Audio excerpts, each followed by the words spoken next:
Welcome to the MediaPipe TouchDesigner tutorial series. In this tutorial, we will learn how to use the MediaPipe library to create this frosted glass circles.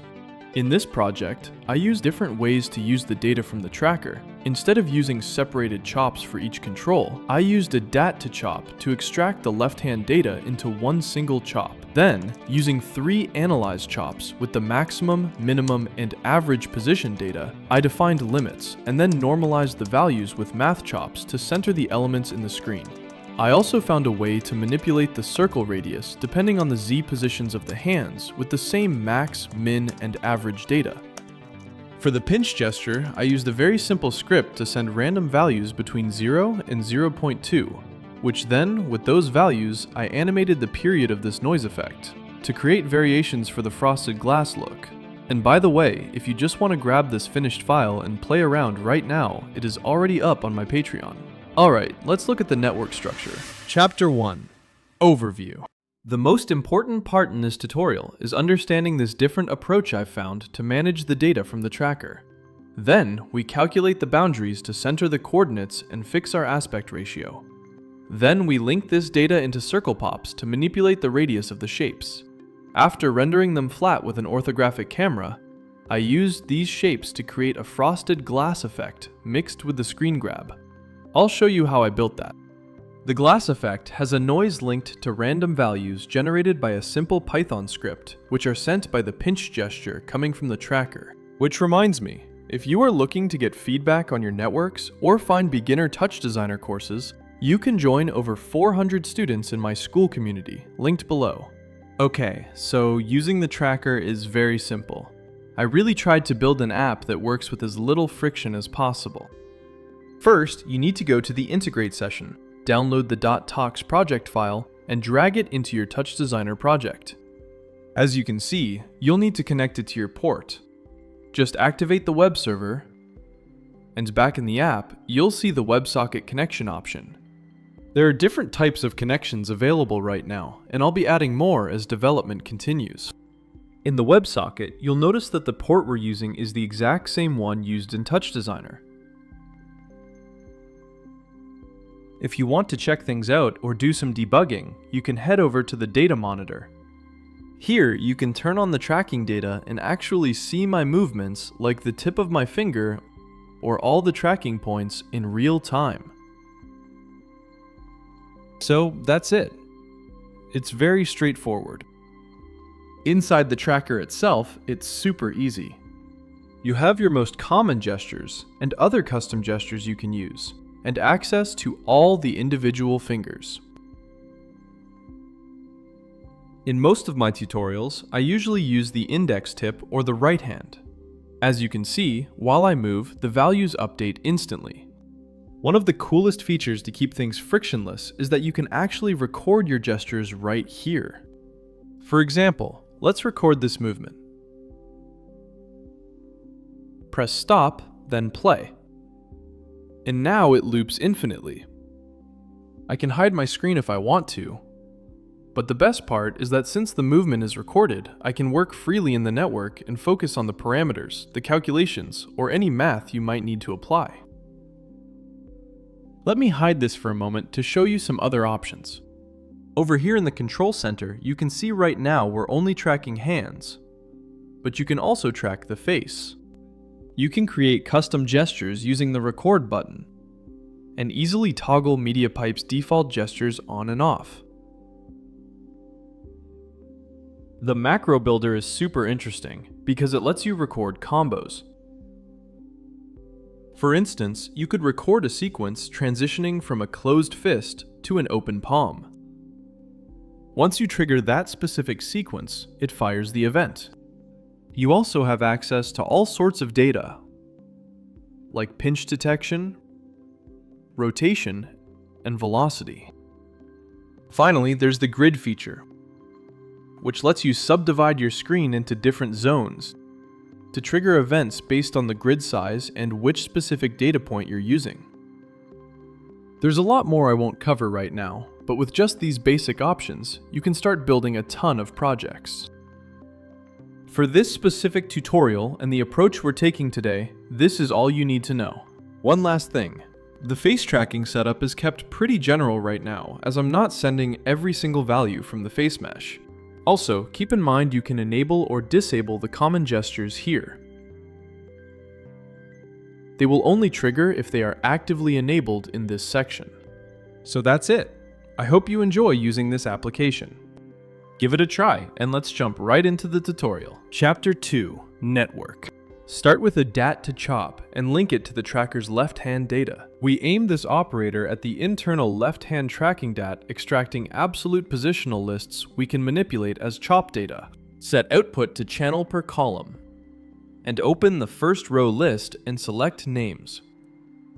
Alright, create 3 analyze chops, and connect the DAT to chop to each one. Okay, so now for the first one. Name it hand_min_L and change the function to minimum. For the second analyze chop, give it the name hand_max_L. Now continue by setting its function to maximum. Finally, for the third analyze chop, let's name it hand_avg_L and leave it as default settings with the average function selected. And hey, if you find this network interesting but maybe don't want to build it all from scratch, you can just grab the finished project file on my Patreon. There are over 9,000 subscribers there who get access to all my project files, custom TouchDesigner plugins, and some free VJ packs. If you prefer to just jump straight in and experiment, the link for that is also in the description. Let's find our positional anchor. Wire the max analyze chop into the first input of a math chop, and name it calc L0 center. And wire the min analyze chop into the second input of this math. Change combine chops to add and set multiply to 0.5. Taking the highest map boundary, adding it to the lowest boundary, and having the sum isolates the absolute center coordinate for our tracking geometry. Take that math chop and wire it into a select chop. Now rename it to calc LTX cell. Into channel names, type X. And rename from X. Then rename to TX. Send this to a math chop and rename it to calc LTX. Adjust pre-add to -0.5 and post-add to -0.03. Go back to the center math chop and patch it to another select chop. Now rename this one to calc LTY cell. Now for the channel name, type Y, then rename from Y, and finally rename to TY. Connect this to a math chop and rename it to calc LTY.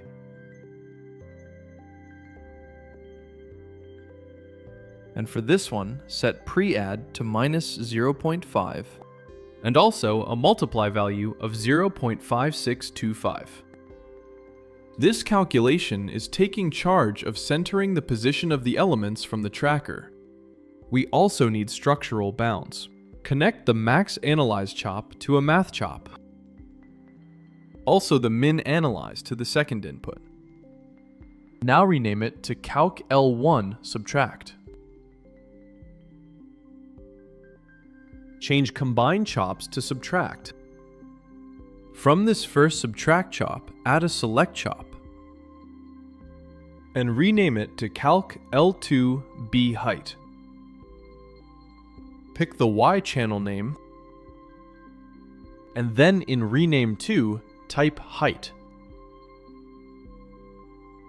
Go back to the first math and connect another select chop. Then rename it to calc L2 A width.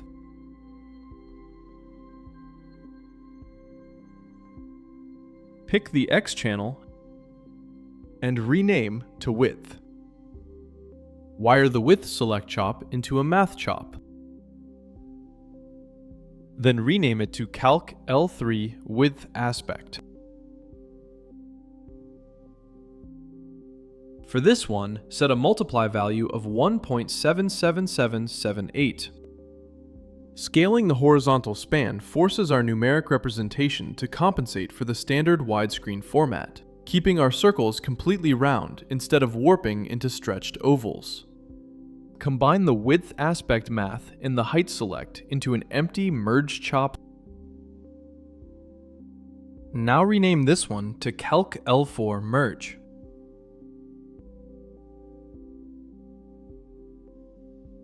Now to continue, send this into a math chop and rename it to Calc L5 Max _ side. Go to Combine Channels and change it to Maximum and multiply to 0.4. Take your Hand Average Analyze chop and send it into a Select chop. Rename this one to Calc L7A Active. Then for the channel names, set it to Active. Grab the Max Side Math chop and wire it to a new math chop. Rename this one Calc L7 Gate. Then route the active chop to input 2 of this math. Change Combine chops to Multiply. Applying this multiplication instantly forces our size down to 0 if the tracking system reports the hand missing, removing the visual object efficiently without breaking the logic chain. From the gate, Math chop, drop a Select chop and rename it to Calc L8 Radius. Then set the Rename To parameter as Radius.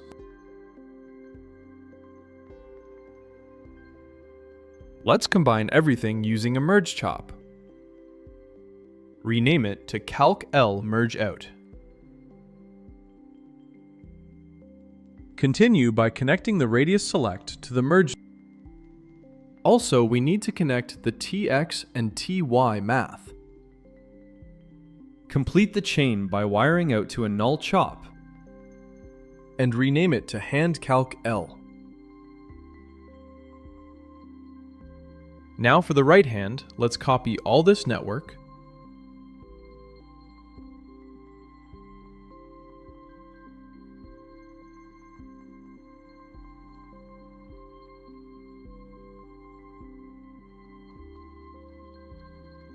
and just for a matter of keeping everything in order, let's take some time to rename all this with R.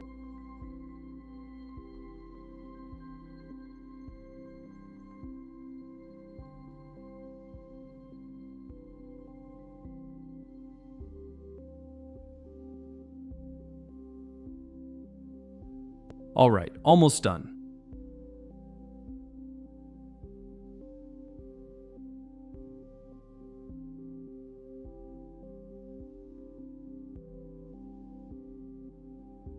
Perfect. Let's continue. Now let's use the MR pinch channel. Pass it to a null chop and then send it to a chop execute dat. Rename this to pinch random.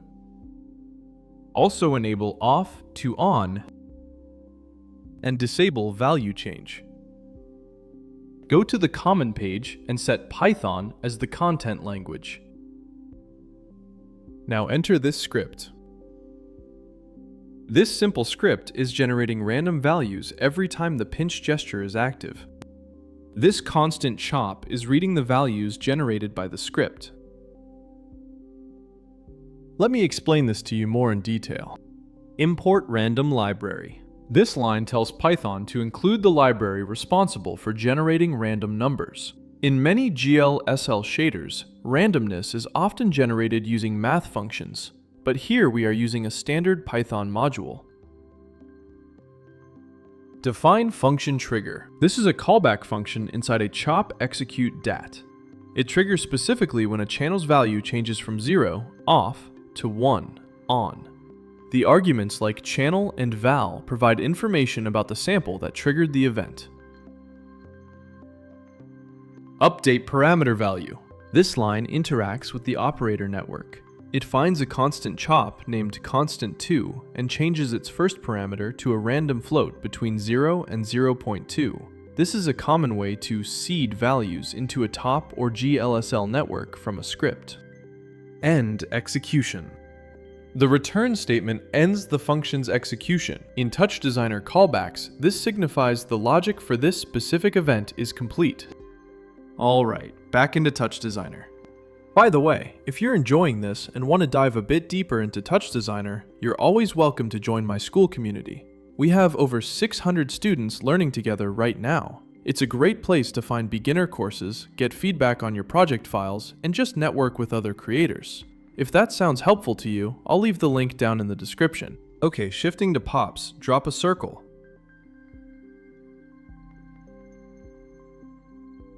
Set connectivity to surface and define divisions to 48. To control the circle radius, we need to link it to the left-hand chop using the radius channel. Now for the translate, we need to use the TX and TY respectively. Now copy this left-hand pop and rename it to handspop_R. Now we just need to change the operator linked to the radius and to the translate, so it's connected to the right-hand chops.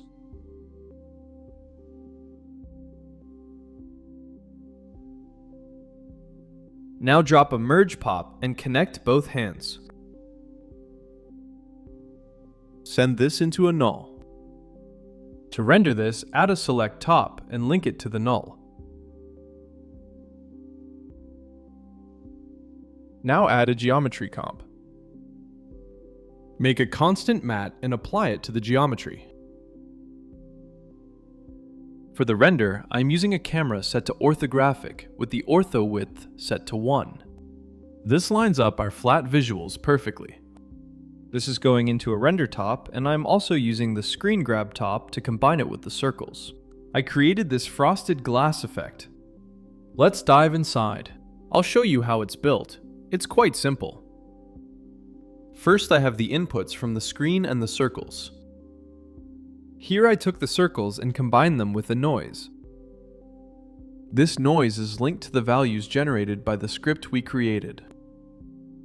I used these noise settings, but you can create it at your own taste. I also animated the Z translate with abs time.seconds to give motion to the noise.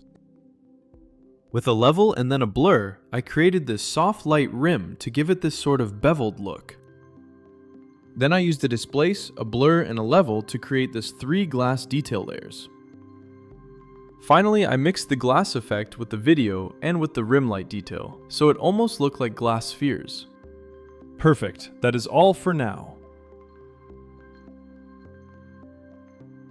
I hope you've successfully completed this tutorial. If you enjoyed this video, don't forget to subscribe to the channel and smash the like button. If you have any questions, feel free to ask in the comments.